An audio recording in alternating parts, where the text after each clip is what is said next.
Consumers के हितों को देखते हुए आरबीआई का कोटक महिंद्रा बैंक पर डंडा चल चुका है।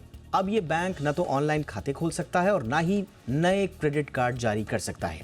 लेकिन क्या आरबीआई की सख्ती से बैंक के मौजूदा ग्राहकों पर भी कोई असर पड़ेगा? ये नौबत क्यों आई? बैंक के कामकाज पर इसका क्या असर पड़ेगा? एक आम कंज्यूमर जो बैंकिंग सिस्टम से जुड़ा हुआ है, उसके लिए इस एक्शन के क्या मायने हैं? ये तमाम बातें आज होंगी। नमस्कार, मैं हूं दीपक डोभाल। मेरे साथ बहुत खास मेहमान जुड़ रहे हैं इस बहुत ही महत्वपूर्ण विषय पर चर्चा के लिए। पहले ये रिपोर्ट देखिए।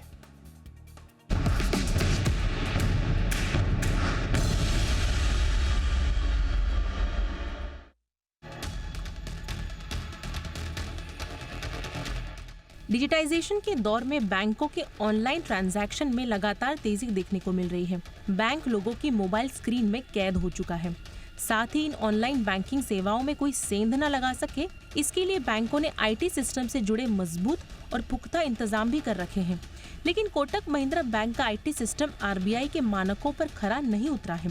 नतीजन आरबीआई ने चाबुक चलाते हुए बैंक के ऑनलाइन खाता खोलने और नए क्रेडिट कार्ड जारी करने पर रोक लगा दी है। आरबीआई का कोटक महिंद्रा बैंक पर एक्शन तो हो चुका है, लेकिन इसकी वजहों को समझना भी बेहद जरूरी है। आखिर आरबीआई को ये सख्ती क्यों करनी पड़ी? कोटक महिंद्रा बैंक पर चाबुक क्यों चला? क्या बैंक का आईटी सिस्टम दुरुस्त नहीं होना ही इसकी एक बड़ी वजह है, या कुछ और ऐसी वजह है जो कोटक महिंद्रा बैंक की सुरक्षा संबंधी मानकों की पोल खोलती है, जिसे लेकर आरबीआई ने कदम उठाया है? फिलहाल तो आरबीआई ने बैंक के खिलाफ ये एक्शन साल 2022 और 2023 की टेक्नोलॉजी जांच के बाद लिया है, जिसमें आरबीआई को कोटक महिंद्रा बैंक के आईटी सिस्टम में कुछ खामियां दिखाई दी थी। आरबीआई ने मामले में जवाब भी मांगा था, लेकिन बैंक का जवाब आरबीआई को संतुष्ट नहीं कर सका। पिछले 2 साल में कोटक महिंद्रा बैंक के ग्राहकों को कई बार आईटी संबंधी दिक्कतों का सामना करना पड़ा। खासकर बैंक के IT inventory management, vendor risk management, user access management, data security और डेटा लीक को रोकने की नीति में आरबीआई ने खामियां पाई। फिलहाल तो आरबीआई ने बैंक को अपना आईटी सिस्टम सुधारने को कहा है। इसके लिए बैंक को अपने सिस्टम का एक्सटर्नल ऑडिट कराना होगा।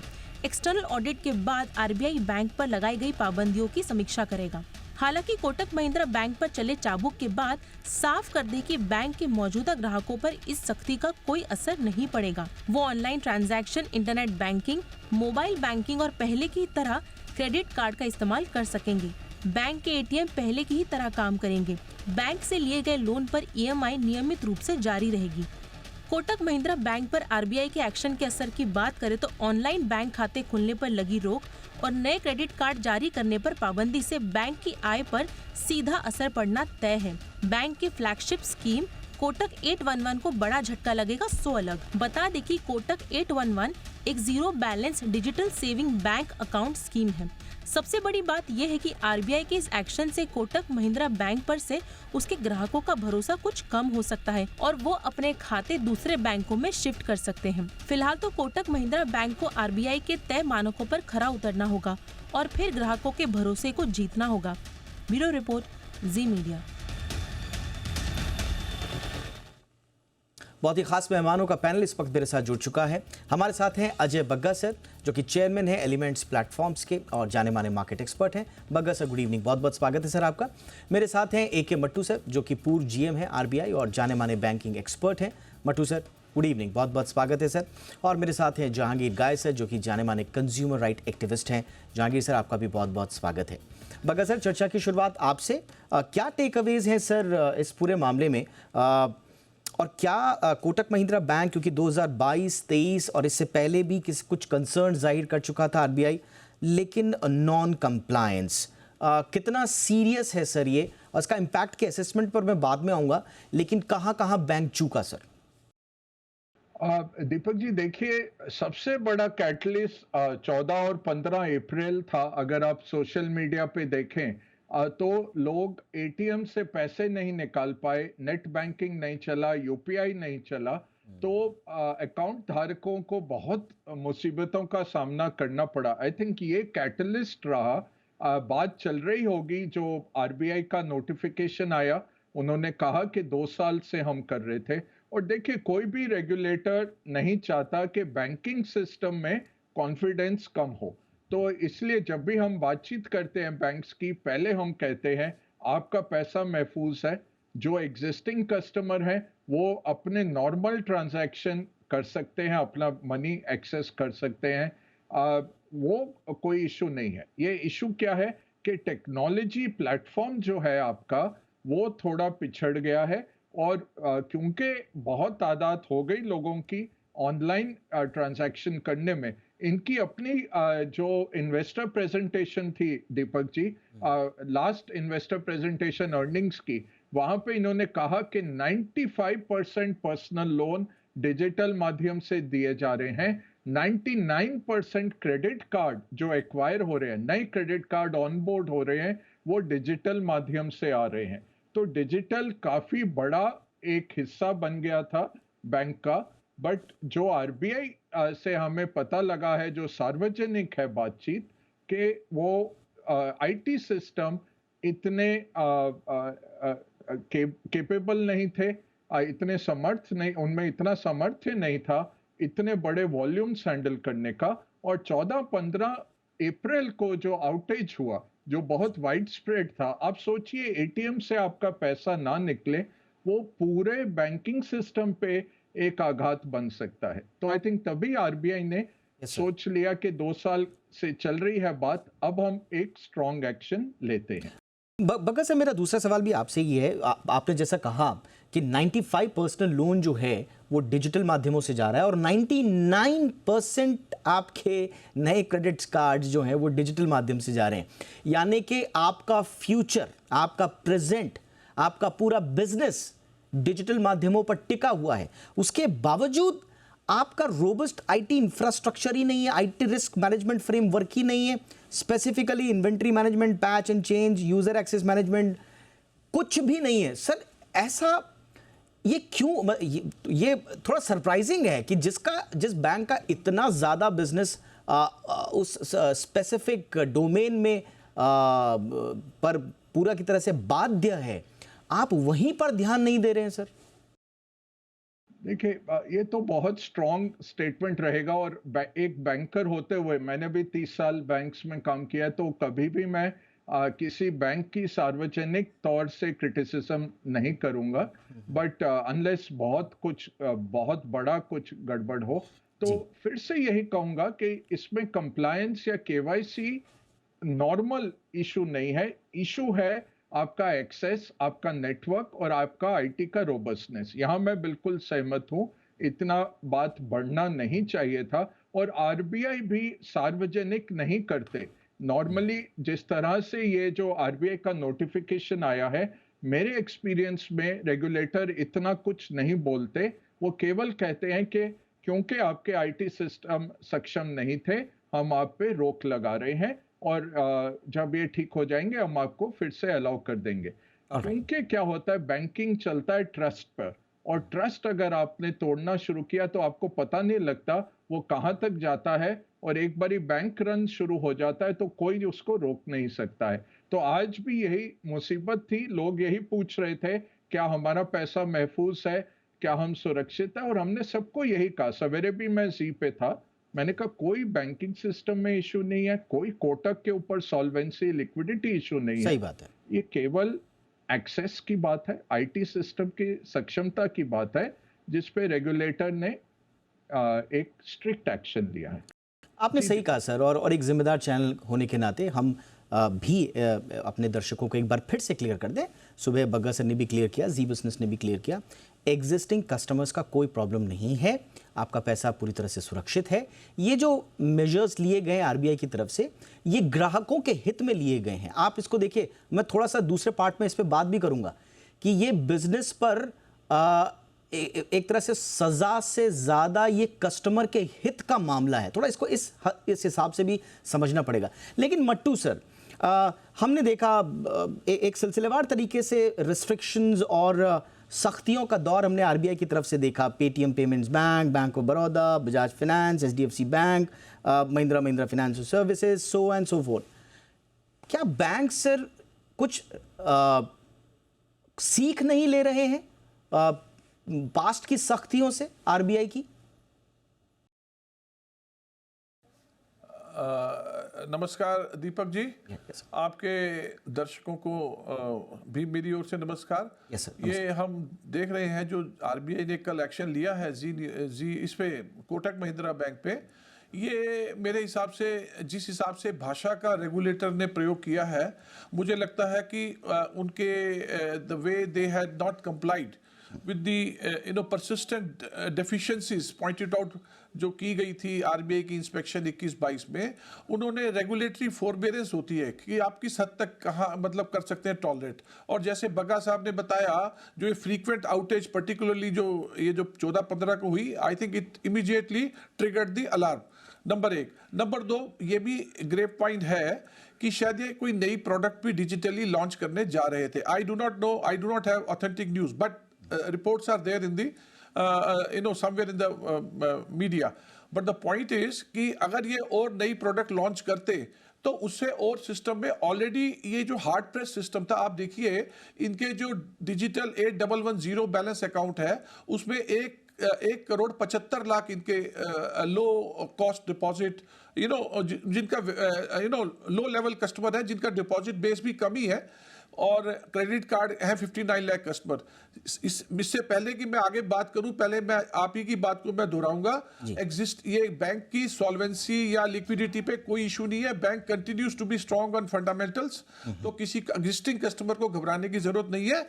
यस, उनकी ऑपरेशंस अफेक्ट हुई हैं एग्जिस्टिंग कस्टमर्स की, और अगर एडिशनल कस्टमर वो ऑन बोर्ड करते तो सिस्टम पे, इनके आईटी इंफ्रास्ट्रक्चर पे, इनकी ऑपरेशंस पे, इनके जो मतलब जैसे रेमिटेंस है, ऑनलाइन ट्रांजैक्शंस है, क्रेडिट कार्ड पेमेंट्स है, प्लस सबसे बड़ा इंपॉर्टेंट पार्ट क्या होता है कि banks are very important part of payment and settlement system, और कोटक महिंद्रा बैंक एक इंपॉर्टेंट प्राइवेट सेक्टर बैंक है, और it could have posed systemic risks. You see, किसी भी इकोनॉमी के लिए ग्रो करने के लिए आपको साउंड फाइनेंशियल सिस्टम चाहिए, जो कि जिसमें banks are very important player.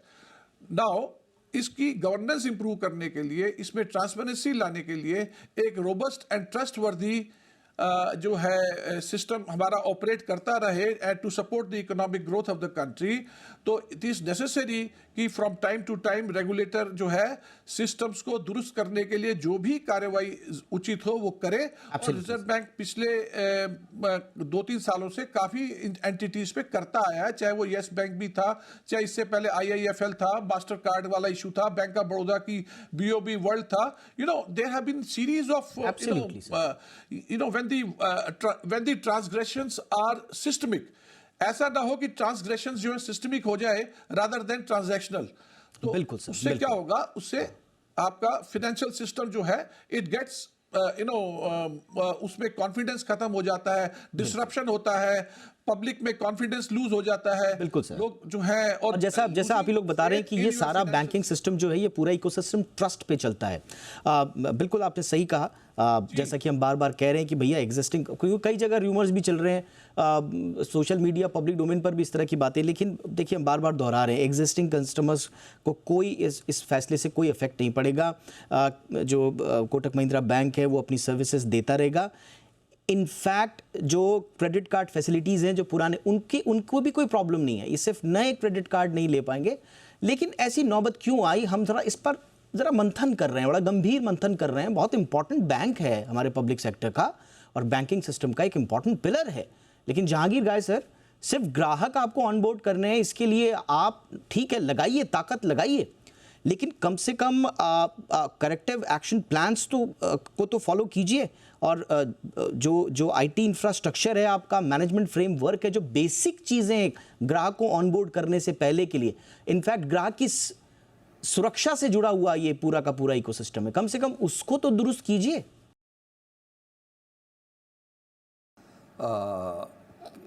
अभी आप इम्पार्शियली सोचेंगे तो कितनी वेबसाइट्स है जिधर ट्रैफिक जब भी बढ़ती है तभी वेबसाइट कोलैप्स होती है।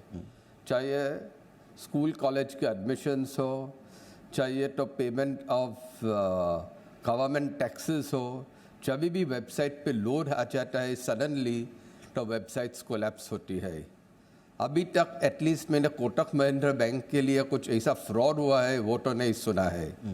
जो रिजर्व बैंक का 24 अप्रैल का सर्कुलर मेरे हाथ में है अभी, उसमें क्लियरली लिखा है कि it is because of lack of infrastructure to cope with the existing जो डेटा ऑफ कस्टमर बेस है, उनके मुताबिक साथ में वो इंफ्रास्ट्रक्चर एडवांस नहीं हुआ है। तो वो नेसेसरी है, लेकिन ग्राहकों को पैनिक होने का कोई ज़रूर नहीं है। इसमें कोई भी ऐसी चीज़ नहीं है कि कस्टमर का पैसा फंस जाएगा। कितनी बैंक्स डूब गई है, सही बात है। तो तभी तो रिजर्व बैंक ने ऐसा कुछ एक्शन नहीं लिया था। अभी ये लेते हैं, ये सर्कुलर जो है वो वेरियस सीरियस डिफिशिएंसीज लिखते हैं एंड नॉन कंप्लायंसेस, लेकिन कुछ स्पेल आउट नहीं किया है कि क्या डिफिशिएंसीज है, नॉन कंप्लायंसेस है। तो जब तक रिजर्व बैंक क्लियरली नहीं बताएंगे कि एग्जैक्ट क्या डिफिशिएंसी है, तब कमेंट करने का उसके ऊपर डिफिकल्ट रहता है। इसे जहां तक मेरे पास लेकिन इंफॉर्मेशन है, वही जो नया स्पेसिफिक customers- डेफिशिएंसीज जो बताई गई हैं वो मैंने थोड़ा सा जिक्र भी किया था, लेकिन जहां तक मेरे पास जानकारी, मैं अपनी जानकारी के सिर्फ आधार पर आपको बता रहा हूं, जहां तक मेरी जानकारी है, इसमें specific deficiencies inventory management, patch and change management, user access management, vendor risk management, data security और डिजास्टर वो लिखा है, वो सर्कुलर में लिखा है। हाँ, वो सर्कुलर, ये सर्कुलर में इसका जिक्र है। लेकिन एटलीस्ट अभी तक वो डिफिशिएंसीज के लिए किसी का पैसा तो नहीं गया है। नहीं सर, So ऐसा it नहीं है। seems, हाँ, मैं ये कुछ क्योंकि आरबीआई का सीधा सीधा ये कहना वो है कि भाई security asset आपके पास वो है। इकोसिस्टम ही नहीं हाथ है, में- आप नए ग्राहक क्यों जोड़ रहे हैं, आप उनके रिस्क क्यों बढ़ा रहे हैं, अगर आपके पास वो इंफ्रास्ट्रक्चर ही नहीं है। बात सिर्फ इतनी सी है। हम बार बार यही कह रहे हैं कि बैंक ये ग्राहक जोड़ने की अंधी दौड़ में क्या भूल गए हैं कि उनको अपना इंफ्रास्ट्रक्चर भी तैयार करना है। इंफ्रास्ट्रक्चर तैयार तो करना है, लेकिन सभी जगह इंफ्रास्ट्रक्चर का कोई सोचते हैं। अभी मैं बैंकिंग को छोड़ के मैं एक सादा एग्जांपल देता हूँ। इधर सिटी में इतना टावर्स आते हैं, रोज का कैपेसिटी है, पानी का कैपेसिटी है, तभी तो कोई इंफ्रास्ट्रक्चर का कुछ सोचते नहीं है। अभी इधर ग्राहक की सिक्योरिटी सबसे इम्पोर्टेंट है, बिकॉज जो इंफ्रास्ट्रक्चर कोलैप्स होगा तो आम जनता का जो पैसा है बैंक में, करेक्ट, वो खतरे में हो रहेगा। जी। तो what is most important to see the safety of customer money. Because bank का पैसा नहीं है, ये फिड्यूशरी कैपेसिटी में ग्राहक का पैसा है। तो सबसे इम्पोर्टेंट बैंक कस्टमर का पैसे की सुरक्षा के लिए है। अगर वो होगा तो it is necessary. Absolutely sir, लेकिन और बिल्कुल सर, और जैसा रिजर्व बैंक- जैसा हमें समझ में आ रहा है इस पूरे मुद्दे के बाद, मैं एक छोटे से ब्रेक के लिए रुक रहा हूँ सर, मैं आऊँगा आपके पास। जैसा हमें समझ में आ रहा है और मैंने इसका जिक्र भी किया, इसको बैंक के ऊपर एक्शन से ज़्यादा इसको कंज्यूमर के हक में उठाया गया एक प्रोएक्टिव स्टेप के रूप में आप ज़रूर ले सकते हैं आरबीआई के।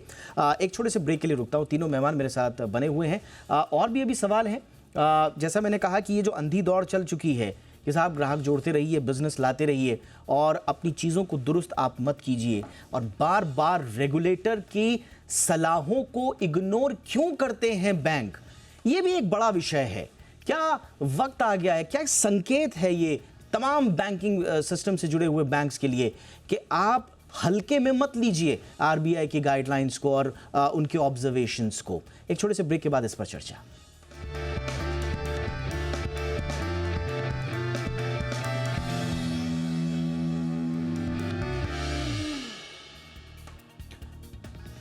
ब्रेक के बाद आपका स्वागत है। तो कोटक महिंद्रा बैंक पर आरबीआई की सख्ती के बाद अब क्या होगा, इसी पर आज हम कर रहे हैं चर्चा। बग्गा सर, अब ये रेस्ट्रिक्शंस कब तक आप एक्सपेक्ट कर रहे हैं, और ये लिफ्ट कैसे किए जाएंगे, क्या आधार होगा, कोई एक्सटर्नल ऑडिट होगा, कुछ क्या क्या प्रोसीजर क्या होता है सर, और कितना टाइम एक्सपेक्टेड हो सकता है सर? देखिए, आरबीआई ने जो कहा है कि एक्सटर्नल ऑडिट होगा, और एक्सटर्नल ऑडिट नॉर्मली बिग 4 या बिग 6 से करवाया जाता है, और वो कह नहीं सकते कितना टाइम लगेगा क्योंकि बहुत फार फ्लंग इनके ऑपरेशंस हैं। सो वो देखना पड़ेगा दीपक जी। एक छोटी मिसाल दूंगा, जैसे ये डिजास्टर रिकवरी होता है, जब हम डिजाइन करते थे सिस्टम्स, हम अर्थक्वेक जोन भी देखते थे कि कोयम्बटूर चेन्नई अलग जोन पे है, बॉम्बे अलग प्लेट पे बैठा है, दिल्ली अलग प्लेट पे बैठा है। अगर पूरा हिंदुस्तान नॉकआउट होता है तो आपको हांगकांग सिंगापुर दूसरे अर्थक्वेक प्लेट पे बैठा है, अगर वो नीचे जाता है तो न्यूयॉर्क में आप बैठे हैं। अब वो डेटा सेंटर होते थे, मेरी बैंकिंग बहुत साल पुरानी है, बट आजकल तो क्लाउड है आपके पास। एक अगर एटीएम सर्वर डाउन होता है, आपके पास 6 और विकल्प होने चाहिए कि cloud 1, cloud 2, cloud 3 automatically switch हो रहा है। तो ये तो बहुत सिंपल प्रोसेसेस हैं बैंक्स के, और ये कोई हमें रीइन्वेंट की जरूरत नहीं है। बट जब एक्सटर्नल ऑडिटर आएगा दीपक जी, वो एक एक चीज टेस्ट करेगा, सारे आपका टेस्टिंग किस तरह से हुआ है। और ये बैंकिंग है, ये पैसा आप उठा रहे हैं लोगों का, ये रियल एस्टेट नहीं है, ये एयरलाइंस नहीं है। एयरलाइंस की सर्विस की बात कर रहा हूँ। एयरलाइंस की सेफ्टी तो बैंक की सेफ्टी से भी ज्यादा होती है, क्योंकि वहां तो जान माल का नुकसान है, बैंक्स में पैसे का नुकसान है, लोगों की आजीविका का नुकसान हो सकता है। तो ये एक्सटर्नल ऑडिट होगा। एचडीएफसी का जब हमने देखा था 15 महीने लग गए थे।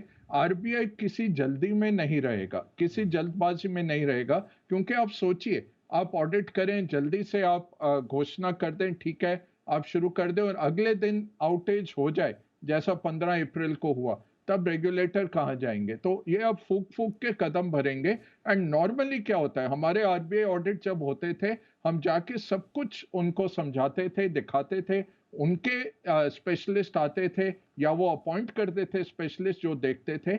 वो सब हो चुका है इधर। 2 साल का एक अंतराल हो चुका है जो आरबीआई ने कहा है, और जब विवश हो जाता है रेगुलेटर तब ऐसा एक्शन लेता है, क्योंकि बैंकिंग पे एक्शन लेना बहुत बड़ा होता है। जो मट्टू साहब ने कहा सिस्टमिक हो सकता है, इतना आसान नहीं रहता कि रेगुलेटर के लिए भी उसको भी जवाबदारी है कि फाइनेंस मिनिस्ट्री पूछेगा आप 2 साल से कर क्या रहे थे, जो आपने इतना स्ट्रॉन्ग एक्शन लिया, तो 2 साल तक आपने क्या किया? और वो चिट्ठियां कभी सार्वजनिक नहीं होंगी जो डिस्कशंस हुई हैं। Absolutely sir.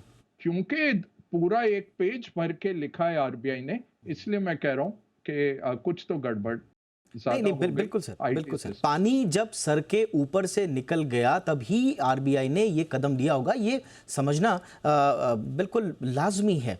मट्टू सर, ये एक बड़ा संकेत है बाकी बैंक्स के लिए भी कि समय रहते चेत जाएं, जो हमारी चिंताएं उनको दूर कर लें।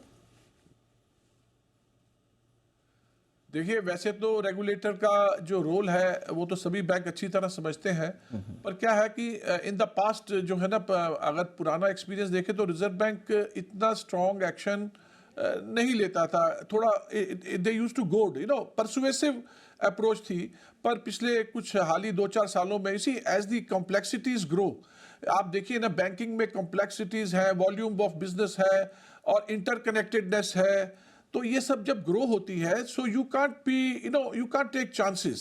सो you have to ensure as a regulator that your financial system, financial apparatus is robust, strong, transparent, so as to absorb occasional shocks also. अगर system में ज़्यादा shock हो जाएगा तो ये control से बाहर हो जाएगा, it will affect the economy, it will affect the depositor, all stakeholders.